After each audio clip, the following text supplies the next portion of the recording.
CEO denied black wife, claimed not my baby. What she revealed at his set wedding shocked you. Hey there, beautiful souls. Welcome back to Alcott Stories, your safe space for love, heartbreak, and the kind of stories that touch your heart and stay with you long after the last word. I'm so glad you're here with me today. Before we dive in, I want to know, where are you watching me from? Drop your city or country in the comments. I love seeing how far our story family reaches. Now imagine this, a powerful CEO, a love that blossomed quietly between late-night calls and stolen glances, and a secret that could shatter everything. What happens when doubt and betrayal threaten to destroy the very family they built? Stay with me, because this is a journey of pain, resilience, and a truth that changes everything. Get comfy, grab your favorite drink, and let's step into a story that's as real as life itself. Ready? Let's go. Elijah Carter was a man carved from control, his suit sharp, his voice commanding, and his reputation so pristine it made investors shiver and rivals retreat. But behind the tinted glass walls of Carter Dynamics, behind the guarded glances and immaculate boardrooms, he lived in calculated silence, a kingdom of cold chrome and forgotten warmth. At 36, he'd built a billion-dollar tech empire with the ruthlessness of a man who'd had to scrape his dignity from the bottom of foster homes and courtroom benches. Yet not a soul could say they'd ever heard him laugh, not truly. That was until Amara DuPont walked into his office one rainy Monday morning, shaking the water from her curls, unbothered by the mahogany table, the gold plaques, or the aura of fear he wore like a second skin. She was 28, a communications genius with a resume that dazzled, but it wasn't her credentials that caught Elijah's attention. It was the way she carried herself, quiet yet unbreakable, like a poem written in granite. Her voice didn't bend when she spoke to him. It danced with subtle boldness. "You run this place like a machine," she said once, looking him dead in the eyes during a rebranding pitch. "But even machines burn out. People want to believe in stories, Elijah, not steal." He didn't respond right away. He just stared at her like he was seeing a color he didn't have a name for. Their first weeks were professional, brisk, clipped with meetings and deadlines. But time is a thief and a builder, and what started with brief nods turned into long glances during late meetings. There was something in her presence that unsettled him, in the best way.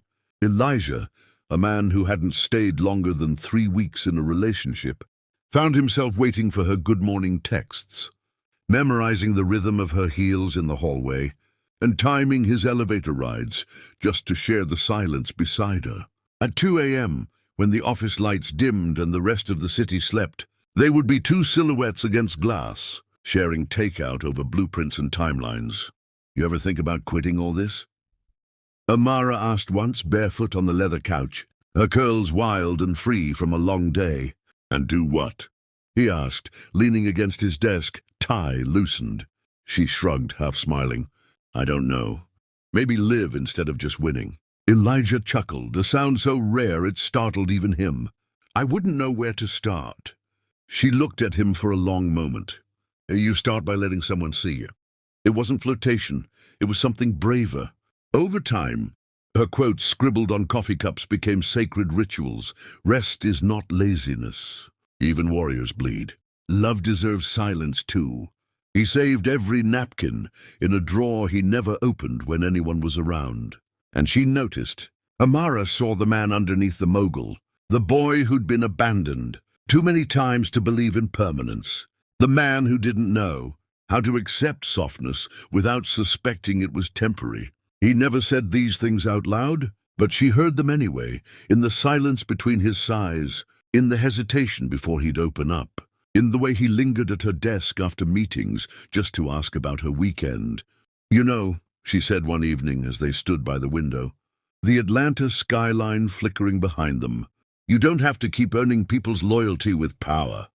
Some people will stay just because they see you." Elijah turned to her, really turned, and asked quietly, "Do you see me, Amara?" Her answer was a whisper that shook him. "I see the parts you hide from everyone else. And I'm still here, From that night on, something invisible tethered them.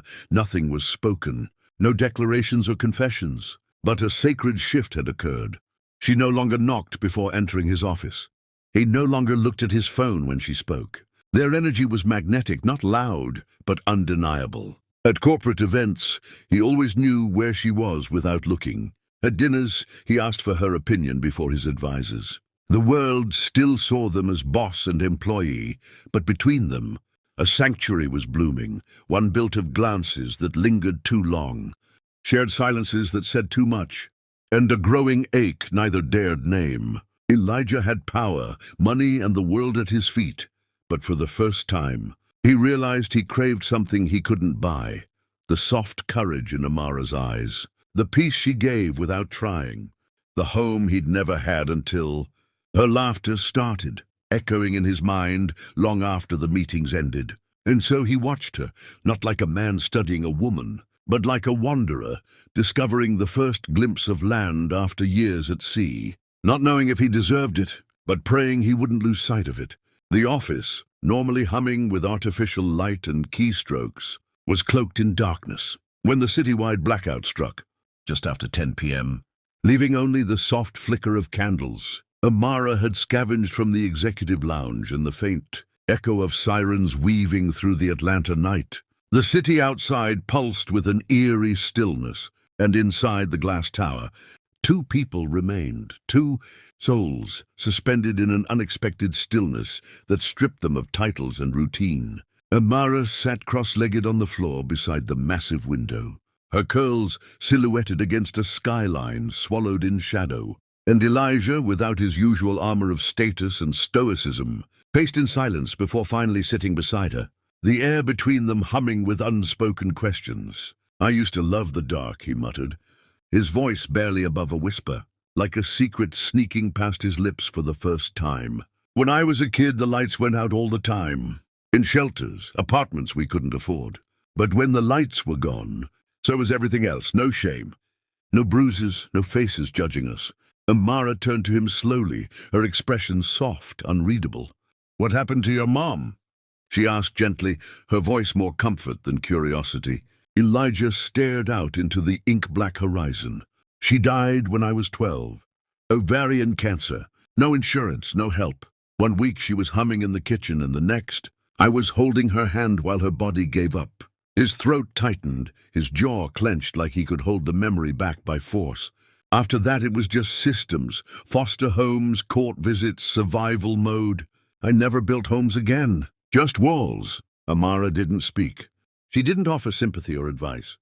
She reached over, her fingers brushing his hand, her palm warm against his skin, grounding him. "You deserve more than survival, Elijah," she whispered, her voice cracking like a window in winter. "You deserve to live without waiting for everything good to vanish." He looked at her then, really looked, and for once, there was no business in his eyes, no defense, only a man undone by truth and the quiet grace of being seen. "I don't know how to let anyone in," he said, and in that moment, his voice shook for the first time she'd ever heard. "Then start with me," she replied, barely breathing. He reached for her hand, not with confidence but with desperation, like a man afraid the warmth might vanish if he hesitated. Their fingers laced like threads finding a pattern, and in the silence that followed, their eyes spoke an ancient language neither had ever learned, but somehow remembered. His lips met hers, softly, uncertainly, as if asking a question rather than making a claim. It wasn't lust, though fire burned beneath the surface. It was yearning, it was grief meeting hope. It was a kiss forged from the ache of years, spent untouched in the places that mattered. And when they parted, foreheads pressed together, Amara whispered, "This changes everything." Elijah nodded. "I don't want to run anymore." In the days that followed, their affection became a ritual hidden in plain sight. Shoulders, brushing too long during morning briefings, shared smirks when no one else was watching, hands almost touching as they passed each other coffee. Amara became his muse, the calm in his chaos, the mirror that reflected both the storm and the light in him. He found himself writing her name in the margins of his notebooks, quoting her during investor meetings without realizing it. She left notes on his desk, quotes about softness, strength, and truth, and he saved them like sacred scripture. In the elevator, when it was just the two of them, he'd press the emergency stop for 10 stolen seconds just to rest his forehead against hers, his world real only when she was near. But in the quiet moments, when she lay against his chest and he traced the curve of her shoulder in reverence, a fear settled beneath his ribs, a fear not of losing her, but of being too much or not enough to keep her. She too felt it, the weight of secrecy, the ache of knowing that while their love bloomed in candlelit silences, reality waited like a storm on the horizon. They didn't talk about titles or consequences. They only existed in moments, his hand on her knee under boardroom tables, her scent on his coat after late-night meetings. And yet, even in the tenderness, even in the fire, they knew this. What they had was beautiful, not just because it was real, but because it was fragile, held together by courage, silence, and the slow-burning hope that maybe, just maybe, love would be enough to outlast the storm. A year passed, not in loud declarations, but in 1,000 quiet moments, stitched together like thread through fabric, whispers in the dark, glances across crowded rooms, hands held under stress, and trust built slowly like rain-shaping stone. And then one spring afternoon, beneath the dappled shade of a pecan tree in a garden just outside Savannah, Amara became Amara Carter. The ceremony wasn't extravagant, just honeysuckle blooms, worn wooden chairs, soft jazz from a live quartet, and the scent of magnolia laced with memory. Her dress was ivory lace, hand-sewn by her grandmother, who had whispered, "You're the first DuPont woman to marry for love, not survival." Elijah wore a tailored gray suit and a gaze that never left her. When the minister asked him what he loved most about her, he said, "She makes me want to be whole, not just successful." There was no crowd of executives, no media blitz, no social post to prove their love. It was sacred, personal, and deeply theirs. In the days that followed, they traveled not for Instagram moments, but for soul restoration, sunrises in the Amalfi Coast, train rides through Tokyo, barefoot dances in Paris hotel rooms, their joy unscripted and real. Amara filled their home with textures and warmth, books on liberation, framed black and white photos of her ancestors, incense burning at sunset. Elijah filled the spaces with acts of love, her favorite tea steeped with a cinnamon stick each morning, silk headscarves folded neatly on her pillow, playlists made just for her moods. Before sleep they whispered affirmations, "I choose you. You are safe here. Your joy matters," and wrapped their bodies around each other like protection. And yet, beneath the comfort of their sanctuary, outside forces stirred. Some people didn't understand why a black woman with deep Louisiana roots, a soft southern drawl, and a name they didn't deem executive, was now the wife of a tech tycoon. She walked into boardrooms and felt the questions behind the stares. Was she the assistant, a phase, a scandal waiting to happen? But she stood tall, not with arrogance, but with knowing. She had survived more dangerous silences than these. Elijah shielded her as best he could, but power attracts envy, and joy, when real, often makes others uncomfortable. They didn't see the late-night tears she wiped from his face, when his father's rejection resurfaced, or the way she steadied his hands before keynotes when childhood trauma came disguised as stage fright. They only saw the headlines, "Mogul marries unlikely match." Inside their home, though, love was oxygen, until cracks began to show. Subtle, slow, invisible unless you knew where to look. It started with glances Elijah didn't return, distracted, exhausted from new investors. With meetings he said would only be an hour, but bled into midnight. Amara noticed a new assistant named Lila, young, calculating, always hovering like smoke with nowhere to rise. Her office was 3 doors down from Elijah's, and her eyes lingered a second too long when Amara walked past. Still, Amara didn't speak on it. She remembered her grandmother's words, "The enemy don't always wear horns. Sometimes they hand you coffee with a smile." So she watched quietly as Elijah drifted from presence into performance. He still made her tea, but sometimes he forgot the cinnamon stick. He still kissed her forehead, but sometimes it felt like habit. not hunger. Amara told herself they were just busy, tired, but a part of her, a voice she'd learned never to ignore, began to whisper. The same voice that had warned her before storms in childhood, before heartbreaks, before betrayal. She didn't accuse him. She didn't ask questions fueled by fear. Instead, she started journaling, again pouring into the page the things she didn't yet know how to say out loud. And every night, she prayed not just for love to remain, but for truth to reveal itself, however painful it might be. Because even though she wore the title Mrs. Carter with pride, she had never mistaken marriage for rescue. She knew the difference between a man choosing you and a man choosing comfort. And deep inside her, a storm was already forming its name. Samantha Lowell arrived like a breeze through glass doors. Cool, calculated, and curated for the exact role she intended to play. At 26, she was the kind of woman who understood the weight of proximity. Blonde with sharp blue eyes, Harvard-bred, fluent in boardroom banter and backhanded compliments. She didn't enter Elijah's world to assist. She entered to conquer. From the moment she noticed how Elijah looked at Amara, with softness, reverence and gravity, Samantha's envy bloomed like venom under her skin.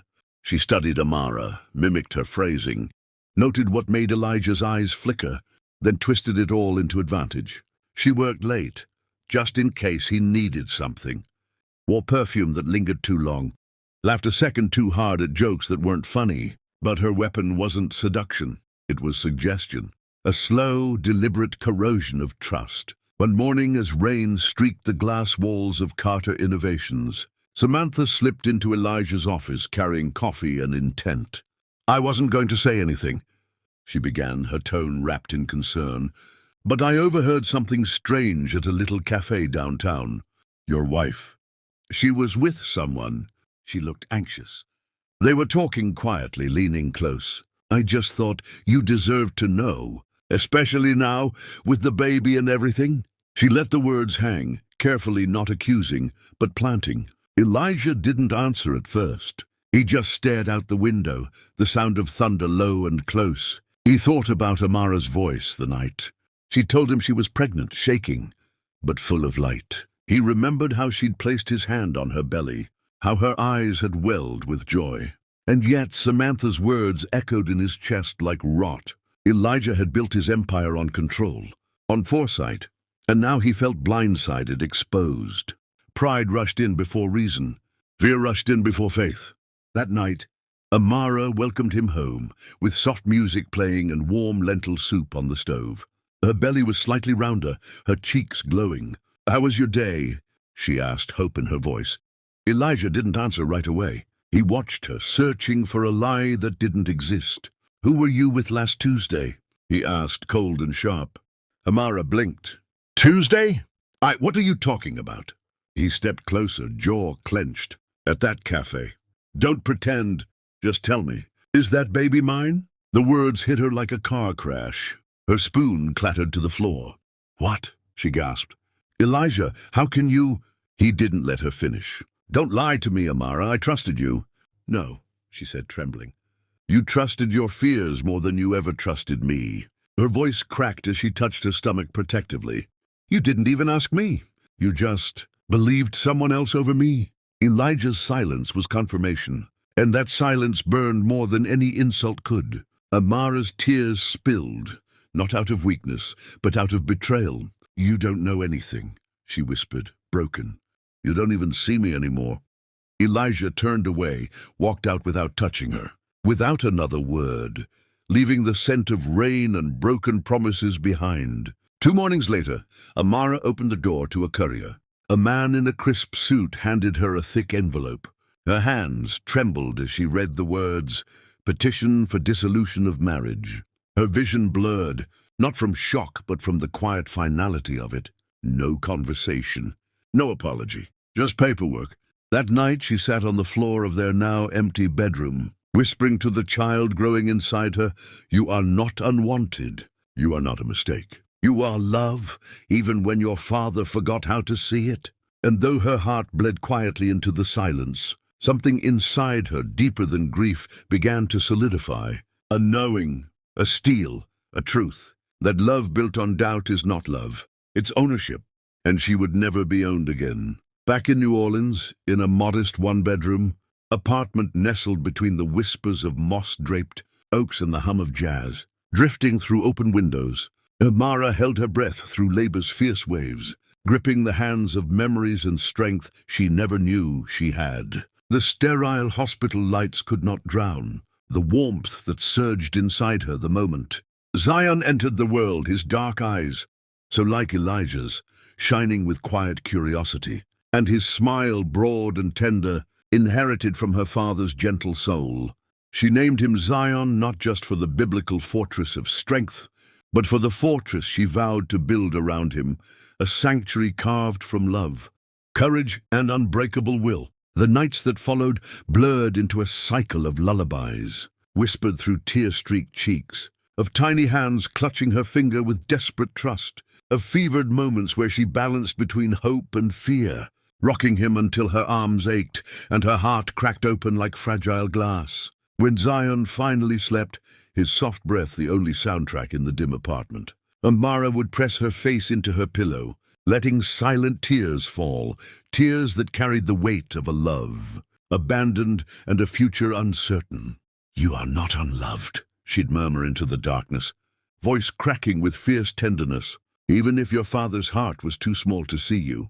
Those words became her mantra, a shield against the loneliness and the harsh whispers that sometimes crept in from the outside world. Days were battles fought in quiet moments, juggling freelance projects on her laptop, navigating client calls with professionalism sharpened by necessity, all while feeding Zion, changing diapers, and chasing away nightmares with lullabies as old as the Louisiana bayou. Her world had shrunk, but in that shrinking, a new universe was born, one built not on silver spoons or lofty titles, but on raw, unyielding strength. Slowly, deliberately, Amara transformed her pain into purpose. She started a wellness blog, writing from the depths of her soul, offering guidance to single mothers who carried invisible scars and unspoken stories. Her words were balm and fire, acknowledging heartbreak while igniting hope. She wrote about the importance of self-love when the world teaches you otherwise, about reclaiming your identity beyond the title abandoned or left behind. Her story was quiet, unadvertised, but it rippled through online. Communities like a river, breaking through cracked earth, inspiring women who needed to hear that survival was possible, and more than that, so was thriving. She didn't wait for a man to come save her. She became her own rescue, her own lighthouse in storms that threatened to consume.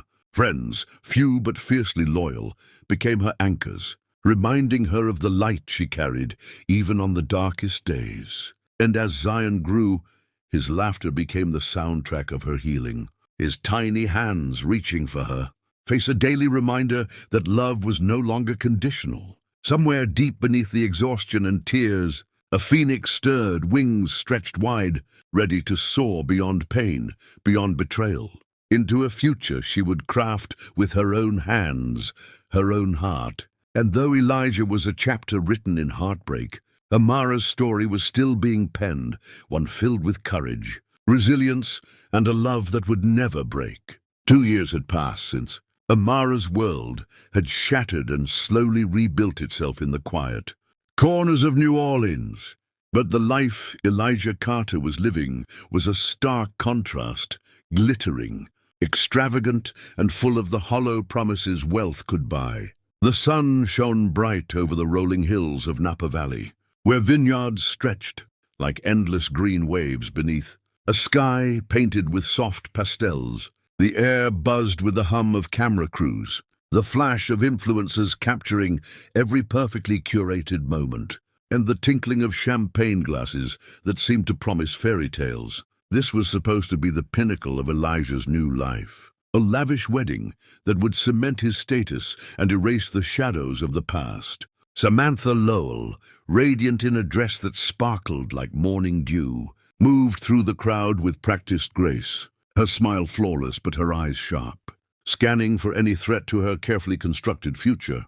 Yet as the string quartet played softly near the floral archway, a ripple of unease passed through the guests, an unspoken whisper before the storm. The doors at the entrance swung open, and there she was, Amara, DuPont, wearing an emerald gown that shimmered against her deep, glowing skin, her natural curls piled high like a regal crown. But more than the gown, more than the undeniable presence she commanded, she carried something heavier in her arms, Zion, a small boy with Elijah's dark eyes and her father's resilient smile, cradled close as if protecting the very essence of truth. In her free hand, a manila envelope was held steady, the weight of it heavier than the thousands of miles she had traveled to arrive here. To this moment, the room fell into stunned silence, the soft music swallowed by gasps and whispers, eyes darting from her to the child, and then finally locking onto Elijah, whose face paled as his world tilted. Time seemed to stop, the air thick with the breathless tension of a secret exposed under a sunlit sky. Amara stepped forward with calm resolve, her voice steady, cutting through the hush like a clarion call. "This child," she said, lifting Zion gently so all could see, "is yours." A collective breath caught in throats. Slowly, deliberately, she handed Elijah the envelope, the tangible proof of a bond he had refused to acknowledge, a truth he had tried to bury beneath lies and pride. Elijah's hands trembled as he unfolded the pages inside. The DNA results, printed in stark black and white, numbers that spoke louder than any denial could. 99.99%, a perfect match. His eyes traced the lines of the report, his face crumbling as years of doubt, regret, and love unspoken cascaded through him like a torrent. Samantha's facade shattered instantly, her grip on the bouquet loosened, and with a sharp clatter, the flowers hit the polished floor as she turned and stormed from the room, her exit as abrupt and furious as the storm she tried to conjure.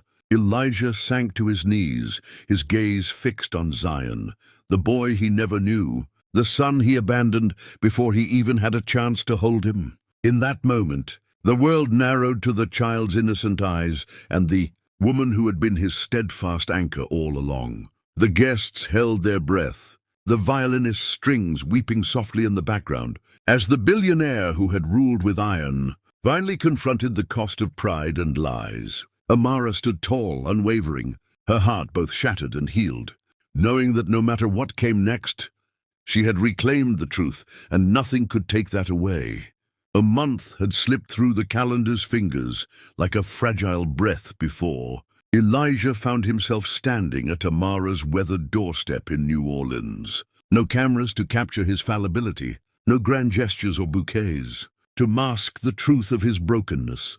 Just a man stripped of pride and clutching a trembling voice heavy with regret. The night air was thick with the scent of magnolia and rain-soaked earth as he cleared his throat, words catching like shards in his chest. "I believed lies," he confessed, his voice barely above a whisper. "I let you walk away." I walked away from him, our son.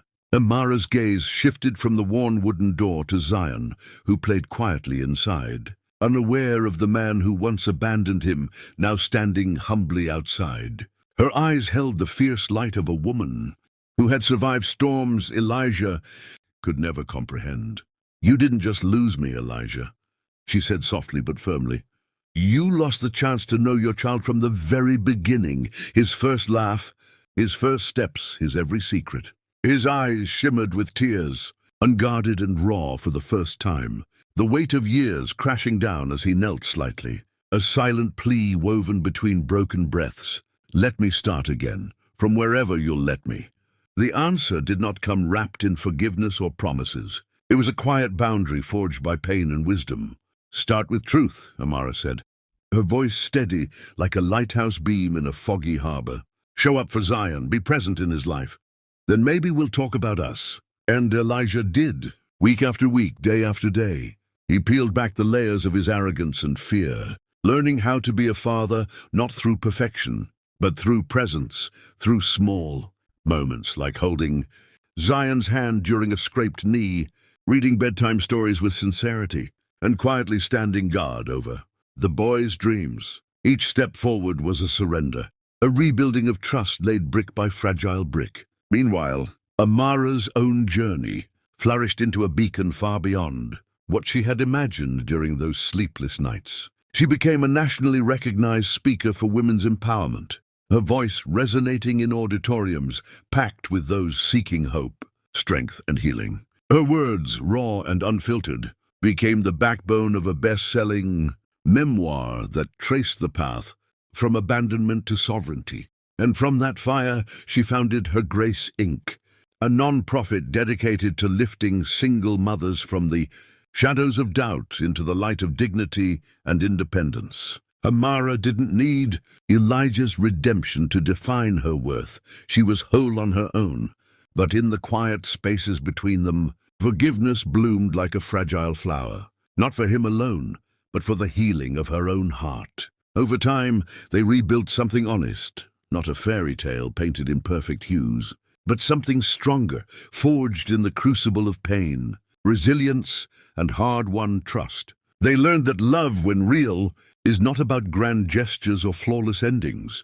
It's about showing up even when the past threatens to pull you under, about choosing each other every day, despite scars and doubts. And in that imperfect, beautiful space, Elijah and Amara found not just a second chance at love, but a testament to the power of truth, forgiveness, and the unbreakable bond of family.